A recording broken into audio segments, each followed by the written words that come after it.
الذي زين النبيين بحبيبه المصطفى ومن على المؤمنين بحبيبه المجتبى وعلى آله الذين اصطفى أما بعد فأعوذ بالله من الشيطان الرجيم بسم الله الرحمن الرحيم قال الله تبارك وتعالى في القرآن المجيد والفرقان الحميد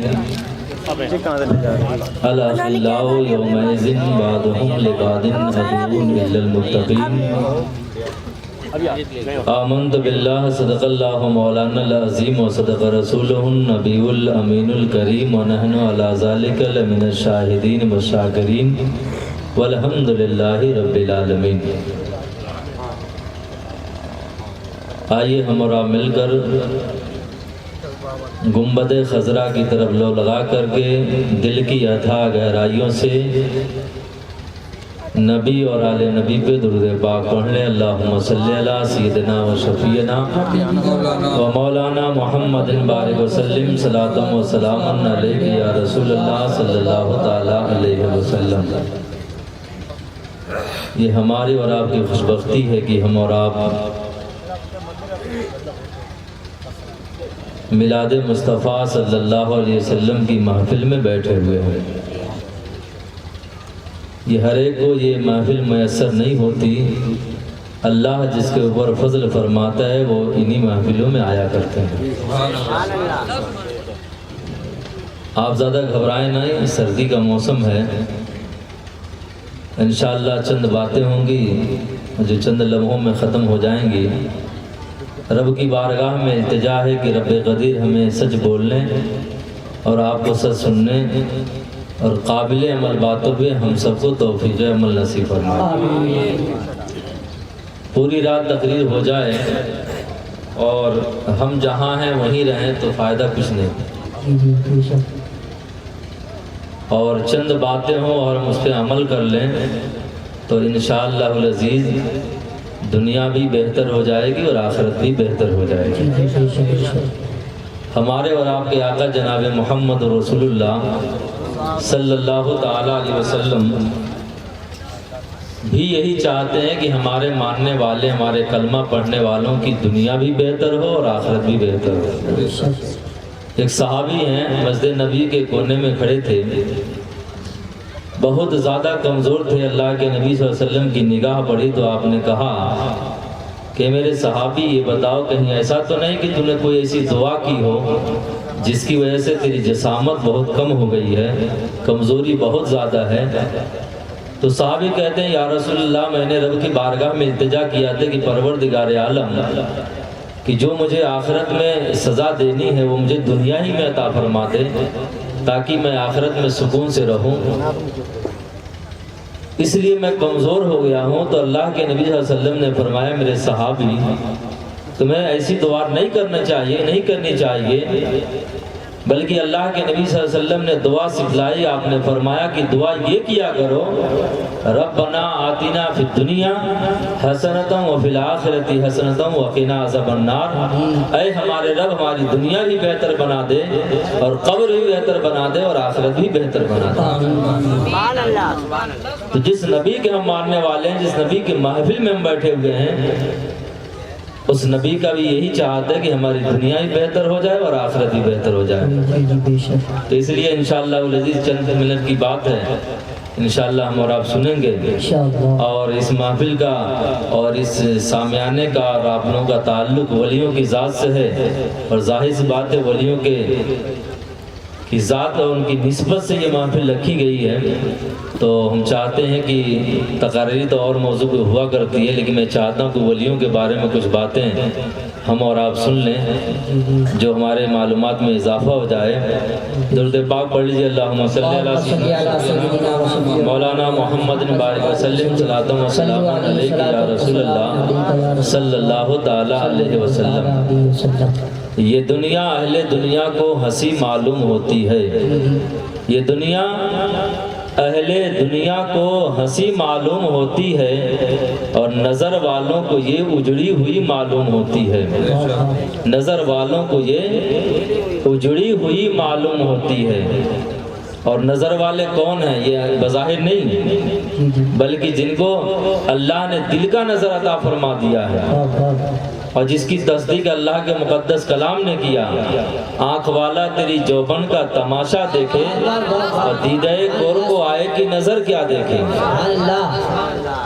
آپ دیکھیں، آپ ایک اندھے کو آپ پورے دن عطائے پور کی گلیوں میں گھماتے پھریں اور اس سے پوچھیں کہ تُو نے عطائے پور میں جو مینارہ بنا ہوا جس مسجد کے اندر، تو نے اس کی خوبصورتی کے دیکھی یا اس کی لمبائی کو تم جانتے ہو، دیکھا تو نے؟ تو کیا اندھا بتا سکتا ہے؟ وہ نہیں بتا سکتا، اس لیے کہ اندھا دیکھتا ہی نہیں ہے۔ لیکن قرآن نے اس کا منافی فرمایا۔ قرآن نے کہا کہ حقیقت میں اندھا وہ نہیں ہے جس کی آنکھیں اندھی ہے، بلکہ حقیقت میں اندھا وہ ہے جس کا دل اندھا ہے۔ جی جی بے شک۔ قرآن مقدس نے کہا فَإِنَّهَا لَا تَعْمَى الْأَبْصَارُ وَلَكِنْ تَعْمَى الْقُلُوبُ الَّتِي فِي الصُّدُورِ۔ اے لوگوں کی آنکھیں اندھی نہیں ہوتی بلکہ دل اندھے ہوا کرتے ہیں، اور جس کا دل اندھا ہو جائے اس کی بصارت کسی کام کی نہیں۔ وہ تو ولیوں کے اندر بھی کمیاں ڈھونڈا کرتا ہے، اپنے اماموں کے اندر بھی کمیاں ڈھونڈا کرتا ہے، اور نبی کے اندر بھی کمیاں ڈھونڈا کرتا ہے۔ یقین جانیے جس کا دل اندھا ہو جائے وہ تو اللہ کے نبی صلی اللہ علیہ وسلم کی ذات کے اندر بھی کمیاں ڈھونڈا کرتا ہے۔ آئیے میں آپ کو مثال کے طور پہ بتا دوں، ابو جہل آیا اللہ کے نبی کی بارگاہ میں، اور آنے کے بعد کہتا ہے اے محمد بن عبداللہ آپ تو بہت زیادہ بدصورت ہیں، بہت زیادہ بدصورت ہیں۔ اللہ اکبر۔ پیغمبر اسلام مسکرائے، مسکرانے کے بعد آپ نے فرمایا صدقت ابو جہل، اے ابو جہل تو نے سچ کہا۔ یار غار مصطفیٰ حضرت ابوبکر صدیق آئے، آنے کے بعد آپ نے کہا یا رسول اللہ آپ سے زیادہ حسین و جمیل ہم نے کسی کو نہیں دیکھا۔ اللہ اکبر۔ اللہ کے نبی مسکرائے اور آپ نے فرمایا صدقت ابوبکر صدیق، تو نے سچ کہا۔ صحابہ کرام نے ہاتھ جوڑ لیا، کہا یا رسول اللہ یہ کیا معاملہ ہے؟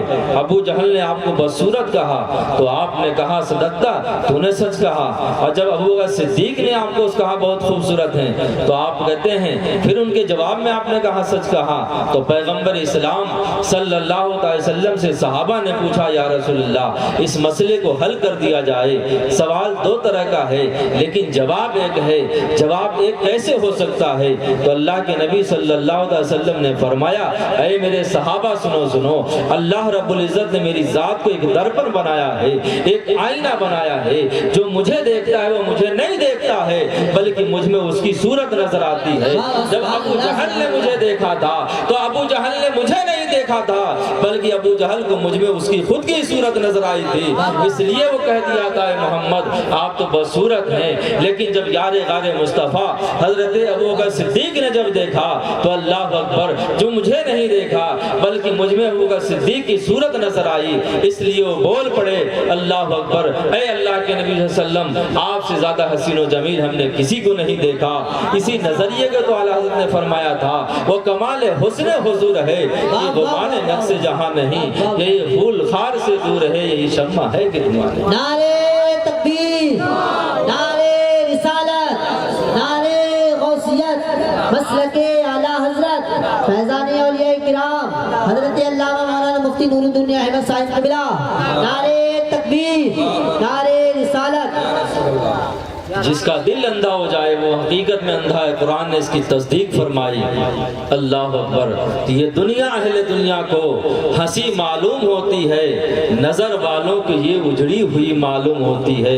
یہ کس نے کر دیا سب دوستوں سے مجھ کو بیگانہ، یہ کس نے کر دیا سب دوستوں سے مجھ کو بیگانہ، مجھے اب دوستی بھی دشمنی معلوم ہوتی ہے، مجھے اب دوستی بھی دشمنی معلوم ہوتی ہے۔ اور خدا والے دلوں کی بستیاں آباد کرتے ہیں، خدا والے دلوں کی بستیاں آباد کرتے ہیں، اسیر قید سے ہر کفر کو آزاد کرتے ہیں، اور چلا آتا ہے بیت اللہ خود ان کی زیارت کو، صمیم قلب سے جو مصطفیٰ کو یاد کرتے ہیں، صمیم قلب سے جو مصطفیٰ کو یاد کرتے ہیں، چلا آتا ہے بیت اللہ خود ان کی زیارت کو، صمیم قلب سے جو مصطفیٰ مصطفیٰ کو یاد کرتے ہیں۔ میں آپ کو بتا دوں ولیوں کی طاقت ذرا دیکھیں، ولیوں کا تذکرہ ذرا سنیں کہ میں نے آپ سے شعر میں کہہ دیا چلا آتا ہے بیت اللہ خود ان کی زیارت کو صمیم قلب سے جو مصطفیٰ کو یاد کرتے ہیں۔ اسی ہندوستان کی سرزمین پر رہنے والے 1000 سال کے مجدد امام ربانی مجدد الفسانی شیخ احمد فاروقی سرہندی اپنے وقت کے سب سے بڑے ولی کامل، اپنے وقت کے سب سے بڑے مجدد، اللہ اکبر، جو 1000 سالہ مجدد ہیں، اسی پنجاب کی سرزمین پر بسنے والے، سرہند کی سرزمین پر جو آرام فرما ہیں، جس کے بارے میں علامہ اقبال نے کہا تھا کہ حاضر ہوا میں شیخ مجدد کی لحد پر، وہ خاک کی ہے زیر فلک متن انوار، گردن نہ جھکی جس کی جہانگیر کی آگے ہے، جس کے نفس گرم سے وہ گرمی آرات، وہ ہند میں سرمائے ملت کا نگہبان، اللہ نے جس کو بروقت کیا جس کو خبردار، اللہ اکبر۔ یہی مجدد الفسانی ہیں کہ اللہ اکبر آپ نے ارادہ فرما لیا کہ آپ حج بیت اللہ کے لیے تشریف لے جا رہے تھے، خانہ کعبہ کی زیارت کے لیے جا رہے تھے، لیکن اللہ اکبر ایک ولی کامل کی نگاہ نظر کی ضرورت تھی، اور آپ جب خواجہ باقی باللہ کی بارگاہ میں گئے تو اللہ اکبر آپ نے حج کا ارادہ ملتوی کر دیا۔ اللہ اکبر، رب کو یہ منظور نہیں ہوا کہ میرا ولی اور میرا دوست ہو جو بیت اللہ کی زیارت کرنے کے لیے آئے، اور ایک ولی کی صحبت میں رہنے کی وجہ سے، ایک ولی کی نگاہ پانے کی وجہ سے وہ رک جائے، تو خانہ کعبہ کو رب نے حکم دیا کہ جاؤ جاؤ، ارے میرے چہیتے میرے ولی کے خانہ کعبہ کو رب نے حکم دیا اور کہا جاؤ اس اللہ کے میرے دوست کے قدم میں جاؤ اور جا کر کے میرے سلام کہہ کر کے آؤ۔ اللہ اکبر، جس کی زیارت کرنے مجدد الفسانی چلے تھے پنجاب کی سرزمین سے، اللہ اکبر نہ جا سکے، خانہ کعبہ خود اڑ کر کے پنجاب کی سرزمین پہ آ گیا۔ جو آج پیارے اسلام بھائیو، جو لوگ امام ربانی مجدد الفسانی کے روزے پہ جاتے ہیں، آج بھی خانہ کعبہ کی جگہ وہ نصب ہے، وہ جگہ موجود ہے جہاں لوگ نفل نماز پڑھ کر کے اپنی دعاؤں کو مقبول کیا کرتے ہیں۔ اللہ اکبر، یہ اللہ کا مقدس ولی کوئی معمولی ولی نہیں تھا، بلکہ اللہ اکبر جس دور کے اندر اکبر کی اکبریت، اور جس دور کے اندر اکبر جو کفر کے عالم میں جی رہا تھا، اور جس نے ایک نئے دین کی بنیاد ڈالی تھی، اور اس نے کہا تھا کہ سنو سنو، پوری ہندوستان کی سرزمین پر یہ اعلان کرا دیا تھا کہ میرے سامنے سجدہ کرو، میں رب ہوں، اپنے آپ کو خدا ہونے کا دعویٰ کیا تھا، اور کہا تھا کہ دنیا والوں سنو سنو، اگر میرے سامنے سر کو نہیں جھکاؤ گے تو تمہارا سر تن سے جدا ہو جائے گا۔ نہ جانے کتنے لوگوں کے سروں کو تن سے جدا کر دیا۔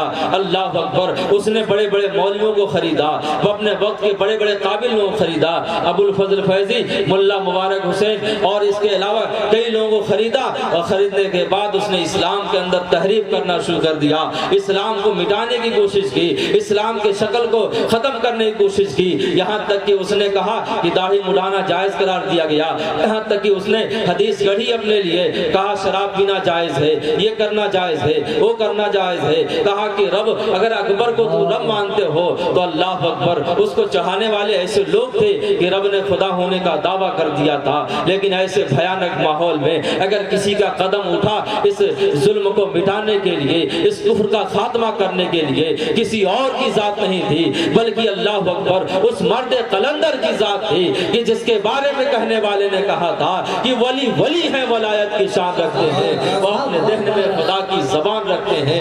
جب ولی اپنے قدم کو اٹھاتا ہے تو دنیا کے اندر روشنی پھیلنی شروع ہو جاتی ہے اور دنیا کی ظلمتیں چھٹ جاتی ہیں۔ اللہ اکبر، امام ربانی مجدد الفسانی نے آواز اٹھایا کہ اکبر کے دین کا خاتمہ کیا جائے، اکبر کا دین صحیح نہیں ہے، اکبر کا دین جھوٹا ہے۔ اللہ اکبر، لا الہ الا اللہ محمد رسول اللہ کو بدل کر کے اس نے لا الہ الا اللہ اکبر خلیفۃ اللہ کے کلمے پڑھوانے لگا۔ حیرت کی بات آپ ذرا دیکھیں، کیسے بھیانک ماحول کے اندر یہ اللہ کا مقدس ولی اٹھا۔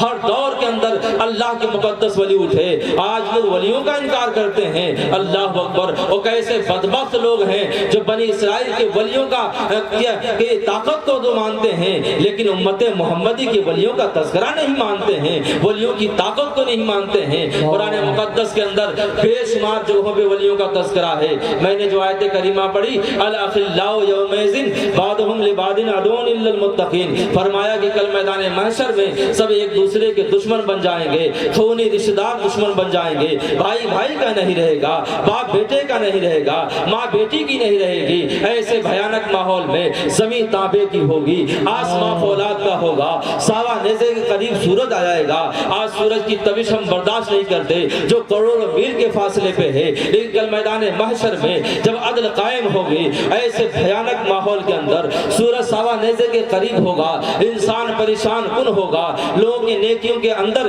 کمی ہونے کی وجہ سے لوگ جنت میں جانے سے روک دیے جائیں گے. ایسے بھیانک ماحول کے اندر ساری دوستیاں دم توڑ دیں گی, ساری رشتہ داریاں دم توڑ دیں گی, بھائی بھائی کا دشمن ہو جائے گا, دوست دوست کا دشمن ہو جائے گا, بیوی میں شوہر کا دشمن ہو جائے گی. یہ شوہر یہ دشمنیاں کیوں ہوں گی, یہ خونی رشتہ دار دشمنیوں میں کیوں تبدیل ہوں گے؟ اس لیے تبدیل ہوں گے کہ باپ بیٹے کے پاس آئے گا, کہے گا اے میرے بیٹے, میرے نام اعمال میں چند نیکیوں کی کمی پڑ رہی ہے, ذرا مجھے دے دے تاکہ میں جنت میں چلا جاؤں. اللہ اکبر. بیٹا کہے گا اے میرے والد محترم, آپ نے مجھے زندگی میں پروان چڑھایا, مجھے اچھی طریقے سے تربیت دی, اے میرے والد محترم میرے نام اعمال میں تو ایک نیکی کمی ہے, آپ ذرا دے دیں تاکہ میں جنت میں چلا جاؤں. آخرکار ایک دوسرے نیکی کے تلاش میں ہوں گے, سب ایسا بھیانک ماحول ہوگا. اللہ اکبر. ذرے ذرے کا حساب لیا جائے گا, ذرے ذرے کے بارے میں پوچھا جائے گا. ایسے بھیانک ماحول میں ساری دوستیاں دم توڑ دے گی. آج تو اب ایک دوست کہتا ہے ہم تمہارے لیے جان دینے کے لیے تیار ہیں, لیکن اللہ اکبر کل میدان محشر میں اس کی بھی دوستی دم توڑتی نظر آئے گی. لیکن قرآن مقدس نے اعلان کر دیا ارے ساری دوستیاں دم توڑ دیں گی, لیکن ایک دوستی کام آئے گی. وہ کس کی دوستی ہے؟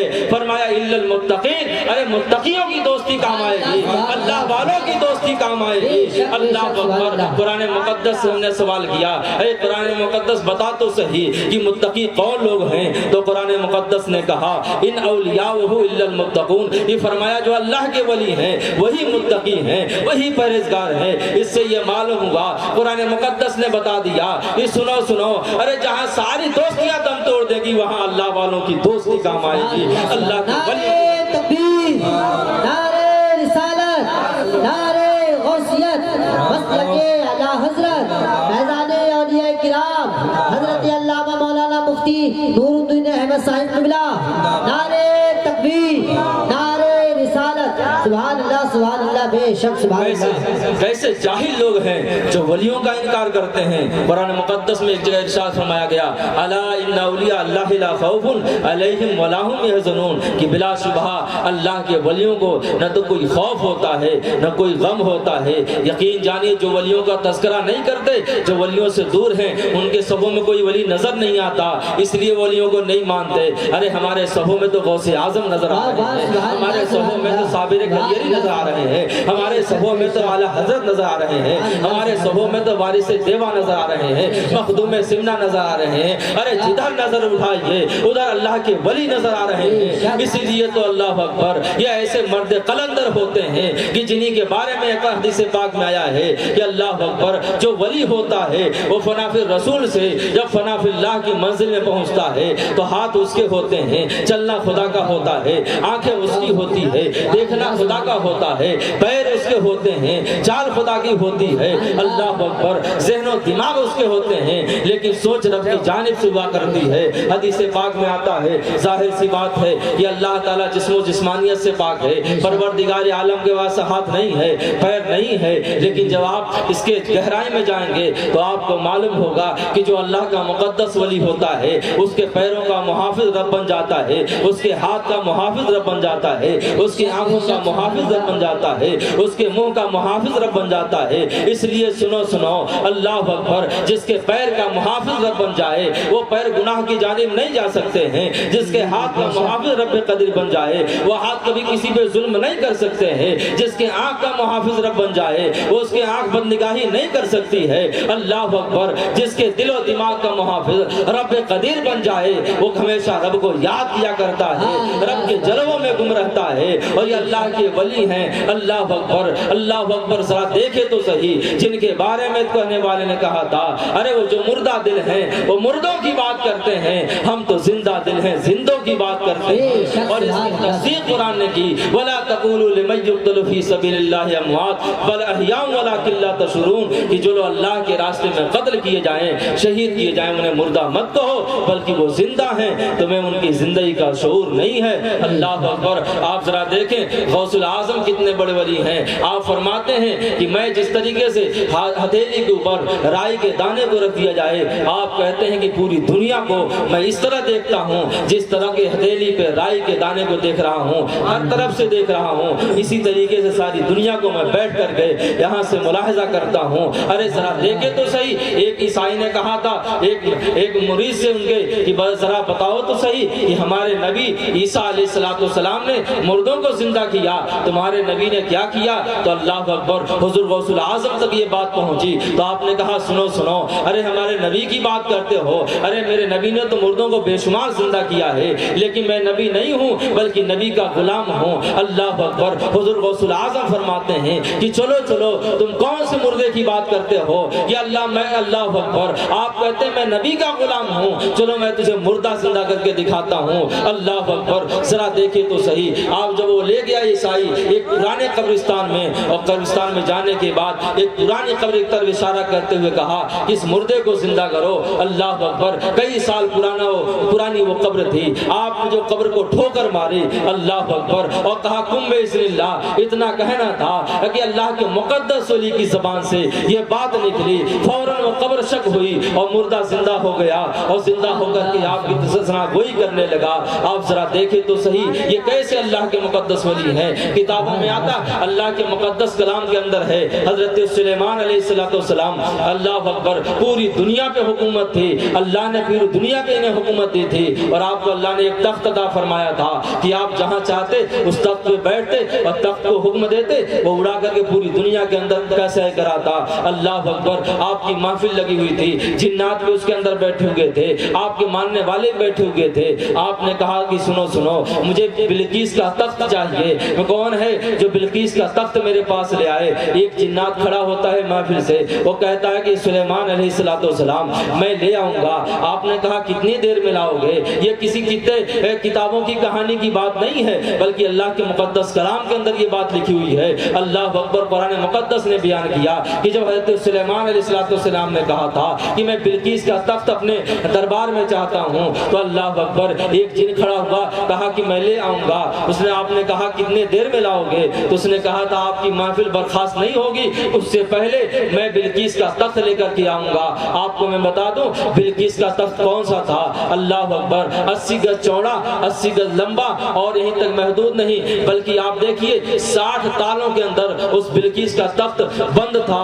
60 تالوں کے اندر وہ بند رکھا ہوا تھا جس کے اوپر بلقیس بیٹھا کرتے تھی۔ اللہ اکبر۔ آپ نے کہا تھا مجھے وہ تخت چاہیے، لیکن ذرا دیکھے تو صحیح جب اس نے کہا کہ آپ کی محفل ختم ہوگی اس سے پہلے آپ کے تخت آپ کے دربار میں آپ کی قدموں میں لا کے رکھ دوں گا، تو اللہ اکبر آپ نے کہا تھا مجھے اس سے پہلے بھی چاہیے۔ ان کی امت کا ایک ولی کھڑا ہوتا ہے جس کا نام عاصم بن برکیہ ہے۔ اللہ اکبر۔ وہ کھڑے ہوتے ہیں اور کھڑے ہونے کے بعد کہتے ہیں اے حضرت سلیمان علیہ السلام، میں آپ کی آنکھ کے پلک جھپکنے سے پہلے میں اس بلقیس کے تخت کو آپ کے قدموں میں ڈال دوں گا۔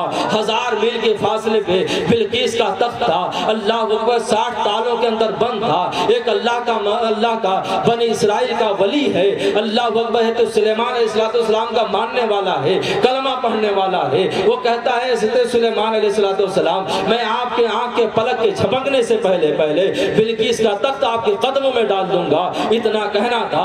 اللہ اکبر۔ وہ اللہ کا مقدس ولی، اس نے جو ہی اپنے اشارہ کیا اور بلقیس کا تخت آپ کے قدموں میں آ گیا، آنکھ کے پلک کے جھپکنے سے پہلے آ گیا۔ میں ان بدعقیدوں سے کہنا چاہتا ہوں، ارے وہ ولیوں کے منکر سے کہنا چاہتا ہوں کہ سنو ارے یہ قرآن مقدس کے اندر موجود ہے۔ ارے بنی اسرائیل کے ولیوں کی طاقت کو تم مانتے ہو، ارے امت محمدیہ کے ولیوں کی طاقت کو کیوں نہیں مانتے ہو؟ اللہ اکبر۔ ارے جب ان کے گدا بھر دیتے ہیں شاہان زمانہ کی بولی، ارے محتاج کا جب یہ عالم ہے تو مختار کا عالم۔ نعرے تکبیر، نعرے رسالت، نعرے غوثیت۔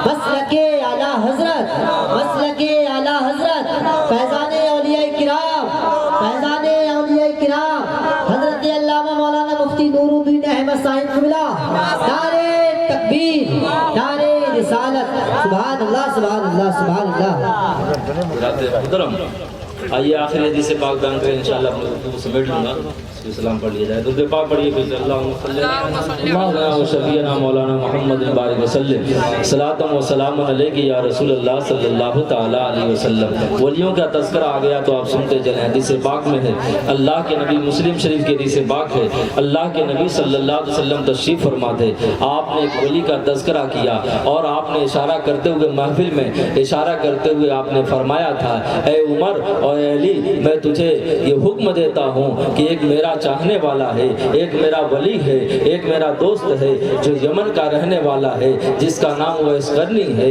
اس کے جانا اور جانے کے بعد میرا سلام کہنا اور میری امت کی بخشش کے لیے دعا کروانا اللہ اکبر محفل کا اختتام نہیں ہوا تھا پیغمبر اسلام نے دعا کے لیے ہاتھ اٹھا دیا اور ہاتھ اٹھاتے ہوئے کہا اللہ مبارک فی شامنا ولنا فی یمننا محفل سے ایک شخص نے آواز دیا ولنا فی نزدنا اے یا رسول اللہ نزد کے لیے بھی دعا فرما دیں اللہ کے نبی صلی اللہ علیہ وسلم نے چہرے کو پھیر لیا پھر آپ نے دعا فرمائی اللہم بارک لنا فی شامنا اللہم بارک لنا فی یمننا اے اللہ ملک شام میں برکت عطا فرما دے ملک یمن میں برکت عطا فرما دے اس محفل سے پھر وہی شخص بول پڑا ولنا فی نزدنا یا رسول اللہ نزد کے لیے بھی دعا فرما دیں آپ کو میں بتا دوں نزد کا یہ نیا نام جو ریاض ہے اس کا پرانا نام نزد تھا اللہ کے نبی نے نزد کے لیے دعا نہیں فرمایا تھا اللہ کے نبی نے پھر تیسری بار ہاتھ کو اٹھایا کہا یا اللہ کے بارگاہ میں عرض کیا اللہم بارک لنا فی شامنا ولنا فی یمننا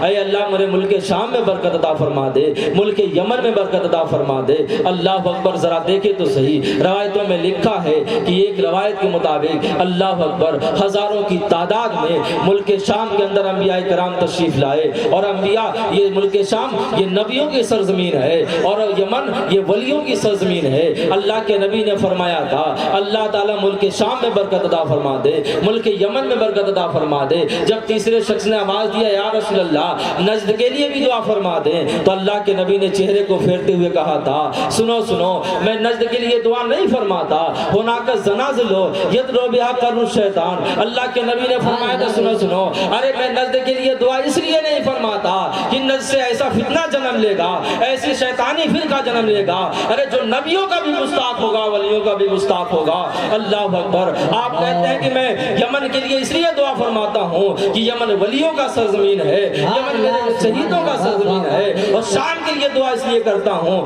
کہ شام تو نبیوں کی سرزمین ہے اور کہا نجد کے لیے اس لیے دعا نہیں کرتا ہوں کہ نجد سے ایسا فرقہ جنم لے گا ایسا شیطانی ٹولہ جنم لے گا جو نبیوں کا بھی گستاخ ہوگا ولیوں کا بھی گستاخ ہوگا اب ذرا دیکھیں میں آپ سے یہی آخری بات کہہ دوں کہ دنیا چھوٹتی ہو چھوٹ جائے رشتے ٹوٹتے ہو ٹوٹ جائیں لیکن اللہ اور اس کے رسول کا دامن اللہ کے ولیوں کا دامن کبھی مت چھوڑنا اس لیے پیارے صاحب بھائیو یہ اللہ کے مقدس ولی ہیں جن کے بارے میں حدیث پاک میں بخاری کے اندر آیا ہے کہ یہ تو ایسے مقدس ولی ہیں کہ جن کے دامن سے جڑنے کے بعد اللہ اکبر یہ روایتوں میں لکھا ہے کہ 6 لاکھ اور دوسری روایت میں 70,000 ایسے افراد ہوں گے جو اللہ کے مقدس ولی اپنے ماننے والوں کو بلا حساب و کتاب کے جنت میں لے جائیں گے یہ حدیث پاک میں آتا ہے اور دوسری حدیث پاک میں ہے باب البر والصلہ کی حدیث پاک ہے کہ اللہ کے نبی فرماتے ہیں کہ گلیوں کے اندر کچھ اللہ کے نیک بندے ایسے ہیں جن کو تم پراگندہ دیکھتے ہو بظاہر ان کے کپڑے